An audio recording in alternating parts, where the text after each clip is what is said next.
Hello students, welcome to the education beast. ये video part है हमारे टॉपिक बेस्ड लर्निंग प्रोग्राम का, जिसमें हम लोग जितने भी इंपॉर्टेंट टॉपिक्स हैं वो कवर करेंगे और आपके एग्जाम की प्रिपरेशन में हेल्प करेंगे। चलिए स्टार्ट करें। चलो आइए अपने कॉन्सेप्ट को आगे बढ़ाते हुए हम लोग नेक्स्ट टॉपिक की तरफ बढ़ते हैं, डोमेस्टिक इनकम। तो डोमेस्टिक इनकम में देखो, जब भी क्वेश्चन आता है नेशनल इनकम और डोमेस्टिक इनकम से रिलेटेड, बच्चे बहुत कंफ्यूज हो जाते हैं। नेशनल इनकम में आप लोग ये कंफ्यूज हो जाते हो कि आप ये जो स्टेटमेंट आ गई, इसको डोमेस्टिक इनकम में इंक्लूड करें या नेशनल इनकम में इंक्लूड करें, या एक काम करते हैं नेशनल इनकम में इंक्लूड हो रहा तो डोमेस्टिक इनकम में भी इंक्लूड हो रहा होगा ना भाई। नहीं, ऐसा कुछ भी नहीं होता। हमें बस कॉन्सेप्ट क्लियर करना है। स्टेटमेंट वाले क्वेश्चन बहुत ईजी हैं और आते हैं, 4 नंबर में 6 नंबर में क्वेश्चन आएंगे, आप इजीली अटेम्प्ट कर पाओगे। बस हमारे साथ आप बने रहिए। चलो बढ़ते हैं आगे। देखो क्वेश्चन किस तरह से आते हैं वो हम देख लेते हैं। जैसे profit earn bye foreign bank from its branch in India, national income के अकॉर्डिंग तो आप बता सकते हो, क्योंकि भाई यहाँ पे जो फॉरेन बैंक है ना, वो कहाँ किसकी नॉर्मल रेजिडेंट है, वो फॉरेन, भाई जिस कंट्री से बिलोंग करती होगी फॉरेन बैंक, उस कंट्री के नेशनल इनकम में इंक्लूड होगा। बट डोमेस्टिक इनकम में इंक्लूड होगा क्या, नहीं पता। चलो इसी तरह से सेकंड आपकी स्टेटमेंट देख लेते हैं, remuneration earn by American employ. अब यहाँ पे भी क्या गड़बड़ी है, अब नेशनल इनकम की बात करें तो आप इंक्लूड कर दोगे, बट डोमेस्टिक इनकम की बात आती है ना, तो थोड़ा सा यहाँ पे आपको सोचना पड़ेगा। चलो इसी कंफ्यूजन को दूर करते हुए हम पूरी वीडियो को कवर करते हैं एंड देन इन क्वेश्चंस पे दोबारा आते हैं और आप इजीली इनका आंसर आप दे पाओगे। चलो बढ़ते हैं आगे। तो यहाँ पे देखो डोमेस्टिक इनकम की जो डेफिनेशन दी हुई है, it refers to the sum total of factors income. क्या थी फैक्टर्स इनकम, बताइए जरा, क्या थी factors income? Rent, interest, wages and profit, these are the factors income. अब which is earned within the domestic territory, भाई देखना, ध्यान रखना, ये चीज जो डेफिनेशन जो बनाई गई है ना, वो आपके इस अकॉर्डिंग बनाई गई है जिससे आपको एग्जाम में आंसर देने में आसानी हो सके। ठीक है, कहीं आप बुक से मैच करने लग गए हो, सर आपकी डेफिनेशन तो अलग हो रही है, तो आपको यहाँ पे कोई मिस्टेक्स नजर नहीं आएंगी। तो यहाँ पे क्या बोला हुआ है, it refers to the sum total of factors income, ये दोनों में इंक्लूड होती है, नेशनल इनकम में भी और डोमेस्टिक इनकम में भी, which is earn within the domestic territory. Main चीज है इस टेरिटरी को समझना। डोमेस्टिक टेरिटरी समझ गए तो आप समझ जाओगे डोमेस्टिक इनकम में इंक्लूड होगा या नहीं होगा। During accounting period of time, ये तो हम पहले भी पढ़ चुके हैं, 1 अप्रैल टू 31 मार्च, इसमें कोई प्रॉब्लम नहीं है। मेन हमें क्या समझना है, डोमेस्टिक टेरिटरी। नेशनल इनकम के लिए मैंने क्या समझा था, नॉर्मल रेजिडेंट, वहां नॉर्मल रेजिडेंट पे फोकस करना है नेशनल इनकम निकालते समय, ध्यान रखना। बट डोमेस्टिक इनकम निकालते समय आपको किस चीज पे ध्यान रखना है, डोमेस्टिक टेरिटरी। चलो नेक्स्ट स्लाइड पे मूव करते हैं। तो यहाँ पे क्या बोला हुआ है, देखो डोमेस्टिक टेरिटरी क्या क्या इंक्लूड होता है, कौन कौन से फैक्टर्स इंक्लूड होते हैं। जैसे कि यहाँ बोला हुआ है ज्योग्राफिकल एरिया, जो हमारी एक बाउंड्री है ना, इंडिया की बाउंड्री, हम इंडिया से बिलोंग करते हैं तो हम इंडिया की बाउंड्री को लेकर चलेंगे। देखो बाउंड्री इस तरह से बना रखे हमारे पॉलिटिकल पार्टीज ने, जैसे कि अगर हम बाउंड्री क्रॉस करते हैं तो पाकिस्तान चले जाएंगे, बाउंड्री क्रॉस करते हैं तो भाई अब नेपाल चले जाएंगे, बांग्लादेश चले जाएंगे। तो एक बाउंड्री के अंदर रह के हम कोई भी एक्टिविटीज, इकोनॉमिक एक्टिविटीज कर रहे हैं तो वो ज्योग्राफिकल एरिया के अंदर इंक्लूड किया जाएगा। दूसरा इंडियन एम्बेसी। भाई इंडियन एम्बेसी क्या होता है, कई बच्चे डाउट में रहते हैं। इंडियन एम्बेसी में आप जैसे ये ना एक टेरिटरी है, मान लेते हैं ये इंडियन टेरिटरी है। अब यहां पे ये जो है ना, ये इतना सा एरिया, समझना इसको, ये जो इतना सा एरिया जो मैं रेड कर दिया मैंने इसको, ये क्या है, अमेरिकन एम्बेसी है, अमेरिकन एम्बेसी है।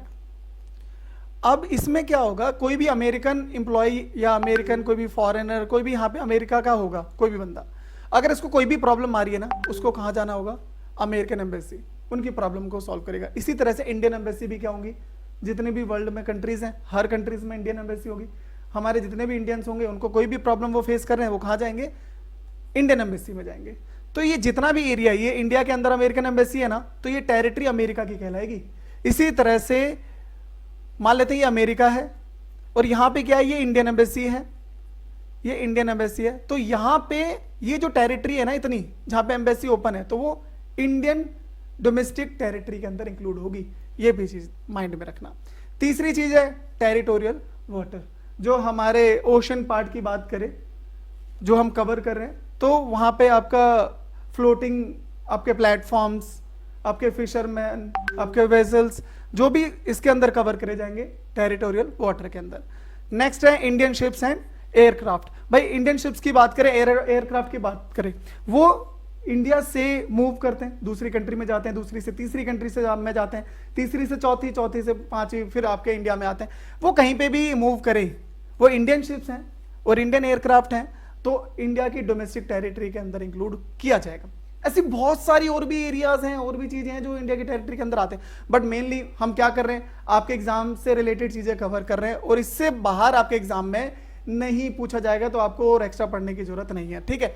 तो ये डोमेस्टिक टेरिटरी आपको क्लियर होगी। मेन 4 फैक्टर्स हमने, 4 एरिया से हमने बात करी यहाँ पे, geographical area, Indian embassy, territorial water, Indian ships and aircraft. अगर आपको इससे रिलेटेड, मतलब अगर आपको लग रहा है कोई भी डाउट है, नहीं समझ में आया, तो कमेंट कर देना, हम आपके डाउट कमेंट्स पे काम करेंगे और डिस्कस कर लेंगे नेक्स्ट लेक्चर में। चलो, तो हम आते हैं दोबारा से डेफिनेशन पे, एंड जो क्वेश्चन थे ना उस पे आएंगे। तो डोमेस्टिक इनकम की डेफिनेशन क्या बोली हुई है, it refers to the sum total of factors income, हमें पता है, rent, interest, wages and profit which is earn within the domestic territory. Domestic income को निकालते समय क्या ध्यान रखना है, डोमेस्टिक टेरिटरी में अगर अर्निंग हो रही है, चाहे वो कोई भी अर्न कर रहा हो, इधर बाई इंडियन नॉर्मल रेजिडेंट और नॉट, भाई यहाँ पे मैटर नहीं करता इंडिया का नॉर्मल रेजिडेंट है कि नहीं, कोई भी हो, टेरिटरी में कोई भी पैसा कमा रहा है, अगर वो टेरिटरी इंडिया की है तो इंडिया की डोमेस्टिक इनकम में इंक्लूड होगा। चलो एक एग्जांपल्स दे रखे हैं, उसको कवर करते हैं। जैसे कि क्या बोला हुआ है, profit earn bye foreign bank from its branch in India.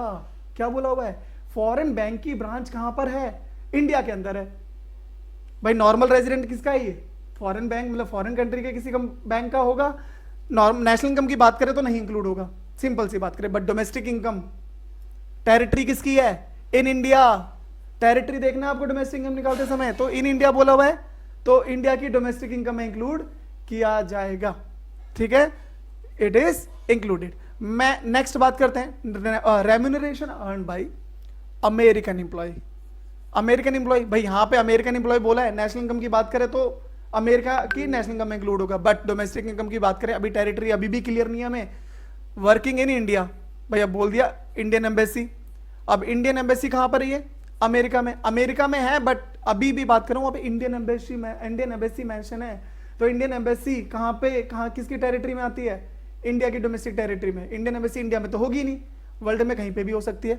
Indian embassy India की डोमेस्टिक इनकम में इंक्लूड किया जाएगा। नेक्स्ट है profit earn by resident of India, India का नॉर्मल रेजिडेंट है, बात कर ली, but from his company in Singapore. इसकी कंपनी कहां पर है, सिंगापुर में। टेरिटरी किसकी है भाई, सिंगापुर की। तो इंडिया की डोमेस्टिक इनकम इंक्लूड होगा क्या, नहीं होगा, तो ये आपकी इंक्लूड नहीं करी जाएगी, ठीक है। Next example, salaries receive by Indian working in American embassy in India. भाई इंडियन एम्बेसी पे जो रूल एप्लीकेबल था, कॉन्सेप्ट एप्लीकेबल था, वो इनके साथ भी तो होगा ना।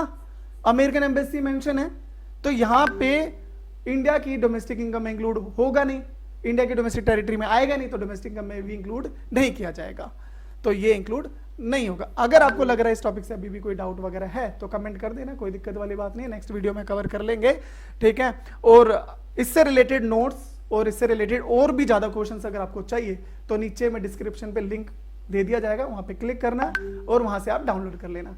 तो आज के लिए इतना ही रखते हैं, बाकी नेक्स्ट क्लास में मिलते हैं। Bye bye, take care, enjoy. I hope आपको ये टॉपिक समझ आ गया होगा। एजुकेशन बेस्ड आपको एग्जाम हेल्प के साथ साथ आपके करियर ग्रोथ में भी हेल्प करता है। हम आपको all over India regular, non attending और डिस्टेंस कोर्सेज प्रोवाइड करते हैं। ज्यादा जानकारी के लिए आप हमें कांटेक्ट कर सकते हैं इन मोबाइल नंबर्स।